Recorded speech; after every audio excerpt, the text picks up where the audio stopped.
नमस्कार दोस्तों, daily current affairs के इस वीडियो लेक्चर में आप सभी का बहुत बहुत स्वागत है। यदि आपको वीडियो पसंद आता है तो आप इसे लाइक अवश्य करें ताकि ऐसे ही वीडियो हम आपको उपलब्ध करा सकें और हमारे चैनल को सब्सक्राइब करना ना भूलें। तो चलिए स्टार्ट करते हैं हमारा आज का वीडियो। हमारा पहला प्रश्न है, किसे नौसेना संचालन महानिदेशक नियुक्त किया गया है?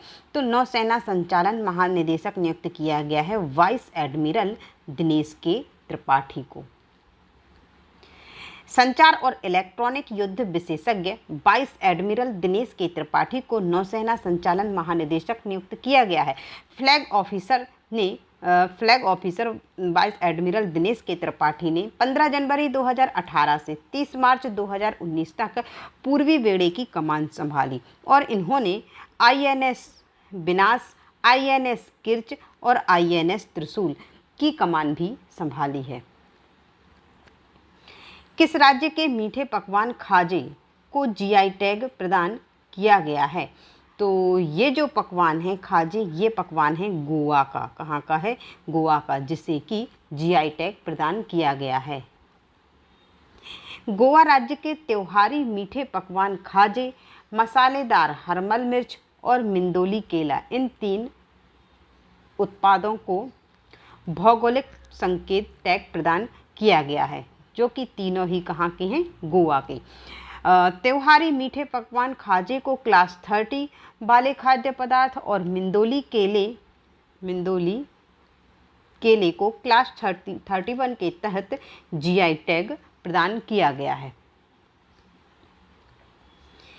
उपग्रह डेटा पर आधारित एक अध्ययन के मुताबिक किस राज्य में वनों की कटाई की उच्च दर के कारण हॉर्नबिल पक्षी के निवास स्थान खतरे में पड़ रहे हैं? तो यह राज्य कौन सा है? यह राज्य है अरुणाचल प्रदेश। कौन सा राज्य है? अरुणाचल प्रदेश, जहां पर हॉर्नबिल पक्षी के निवास स्थान खतरे में हैं। उपग्रह डेटा पर आधारित यह अध्ययन 862 वर्ग किलोमीटर के क्षेत्रफल में फैले पापुम रिजर्व फॉरेस्ट में वनों की कटाई की वार्षिक दर 8.2 वर्ग किलोमीटर है। पापुम रिजर्व फॉरेस्ट बड़ी, रंगीन और फल खाने वाली हॉर्नबिल की 3 प्रजातियां कौन कौन सी? ग्रेट, पुष्पांजलि और ओरिएंटल चितकबरा, ये तीनों ही प्रजातियां हॉर्नबिल पक्षी की हैं, जो कि वनों की कटाई के कारण इनका जो निवास स्थान है वो खतरे में पड़ रहा है अरुणाचल प्रदेश में। 15 अगस्त से 2 अक्टूबर 2020 तक आयोजित फिट इंडिया फ्रीडम रन कार्यक्रम का आयोजन किसके द्वारा किया जाएगा? तो फिट इंडिया फ्रीडम रन का आयोजन किया जाएगा युवा मामले और खेल मंत्रालय के द्वारा। युवा मामले और खेल मंत्रालय 15 अगस्त से 2 अक्टूबर 2020 तक फिट इंडिया फ्रीडम रन कार्यक्रम का आयोजन करने जा रहा है। इस कार्यक्रम का शुभारंभ 15 अगस्त को भारत के 74वें स्वतंत्रता दिवस पर किया गया तथा इसका समापन 2 अक्टूबर को महात्मा गांधी की 151वीं जयंती पर किया जाएगा। यह देश का सबसे बड़ा अभियान होगा जिसमें कोविड-19 प्रोटोकॉल का पालन करते हुए आम जनता के बीच फिटनेस को प्रोत्साहित करने का लक्ष्य रखा जाएगा। केंद्रीय युवा और खेल मंत्रालय के मंत्री हैं जो, वो हैं किरण रिजिजू। किस देश ने एरो 2 उन्नत मिसाइल रक्षा प्रणाली का सफल परीक्षण किया है? यह देश है इजराइल। कौन सा देश है? इजराइल। इजराइल ने भूमध्य सागर के ऊपर अपनी उन्नत बैलिस्टिक मिसाइल रक्षा प्रणाली एरो 2 का सफल परीक्षण किया है। जो एरो 2 इंटरसेप्टर में स्पैरो टारगेट मिसाइल को भी शामिल किया गया है, जो कि लंबी दूरी तक मार करने में सक्षम होती है। इसे इजराइल एरोस्पेस इंडस्ट्रीज और बोइंग द्वारा डिज़ाइन और निर्मित किया गया है। Arrow 2 ballistic missile interceptor Israel की मल्टी लेयर डिफेंस प्रणाली का एक अभिन्न हिस्सा है, जिसे कि संयुक्त रूप से इजरायली वायुसेना और अमेरिका की मिसाइल रक्षा एजेंसी ने परीक्षण किया है। किस संगठन ने कृत्रिम बुद्धिमत्ता आधारित platform transparent taxation honouring the honest launch किया है? तो ये प्लेटफॉर्म लॉन्च किया है केंद्रीय अप्रत्यक्ष कर और सीमा शुल्क बोर्ड के द्वारा ये प्लेटफॉर्म लॉन्च किया गया है। केंद्रीय अप्रत्यक्ष कर और सीमा शुल्क बोर्ड ने कृत्रिम बुद्धिमत्ता आधारित platform transparent taxation honouring the honest शुरू किया है, जो कि प्रत्यक्ष कर सुधारों की यात्रा को आगे बढ़ाने में मदद करेगा और करों का भुगतान करने वाले ईमानदार व्यक्तियों को पुरस्कृत भी करेगा। सीबीडीटी ने प्रत्यक्ष करों में कई बड़े सुधार किए हैं, जैसे कि लाभांश वितरण कर को समाप्त करना, कॉरपोरेट कर दरों में 30% से 22% तक की कमी और नई विनिर्माण इकाइयों के लिए दरों में 15% तक की कमी। कोविड-19 वैक्सीन की खरीद और प्रबंधन पर राष्ट्रीय विशेषज्ञ समिति के अध्यक्ष के रूप में किसे नियुक्त किया गया है? तो इस समिति के अध्यक्ष के रूप में नियुक्त किया गया है डॉक्टर वी.के. पॉल को। किसे नियुक्त किया गया है? Doctor VK. पॉल।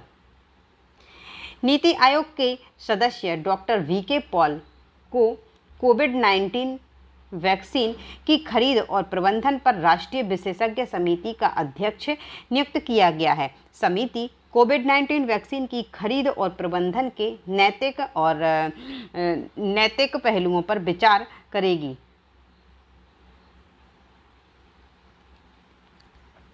यह समिति वैक्सीन निर्माताओं और राज्य सरकारों सहित विभिन्न हितधारकों के साथ जुड़ेगी और इसके विकास के बाद जब इसका विकास हो जाएगा उसके बाद वैक्सीन की प्रबंधन की प्राथमिकता पर रणनीति तैयार करेगी।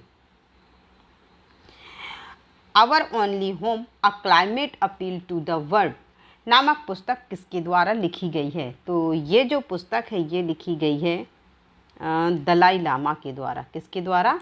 दलाई लामा के द्वारा।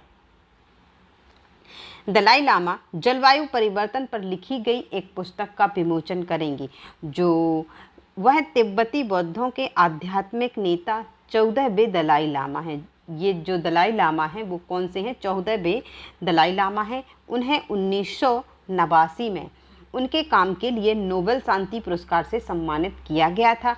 दलाई लामा की किताब our only home a climate appeal to the world में दलाई लामा ने राजनीतिक निर्णय लेने वालों से जलवायु परिवर्तन के मुद्दे पर गतिरोध और बिना जानकारी से लड़ने और एक अलग जलवायु के अनुकूल दुनिया और युवा पीढ़ी के लिए अपने भविष्य को फिर से हासिल करने के अधिकार पर जोर देने की अपील की है।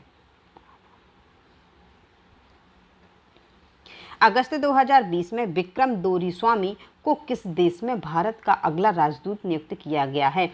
तो विक्रम दोरीस्वामी को अगस्त 2020 में बांग्लादेश, कहाँ का? बांग्लादेश का अगला राजदूत नियुक्त किया गया है। विक्रम दोरीस्वामी को बांग्लादेश में भारत के अगले राजदूत के रूप में नियुक्त किया गया है। 1992 बैच के भारतीय विदेश सेवा के अधिकारी दोरीस्वामी वर्तमान में अंतर्राष्ट्रीय संगठनों और बैठकों के अतिरिक्त सचिव प्रभारी हैं और दिल्ली में विदेश मंत्रालय के मुख्यालय में कार्य करते हैं। दोरीस्वामी ढाका में शिव गांगुली दास की जगह लेंगे। किसकी जगह लेंगे? शिव गांगुली दास की जगह लेंगे और शीघ्र ही अपना कार्यभार ग्रहण करेंगे। अंतरिक्ष सहयोग पर भारत और नाइजीरिया के बीच समझौता ज्ञापन में भारत नाइजीरिया सहयोग की निम्नलिखित में से किस क्षेत्र में परिकल्पना की गई है? अंतरिक्ष विज्ञान, ग्रहों की खोज, संयुक्त अंतरिक्ष अनुसंधान एवं विकास। तो इस समझौते में ये तीनों परिकल्पनाएं की गई हैं, तो हमारा आंसर हो जाएगा सभी।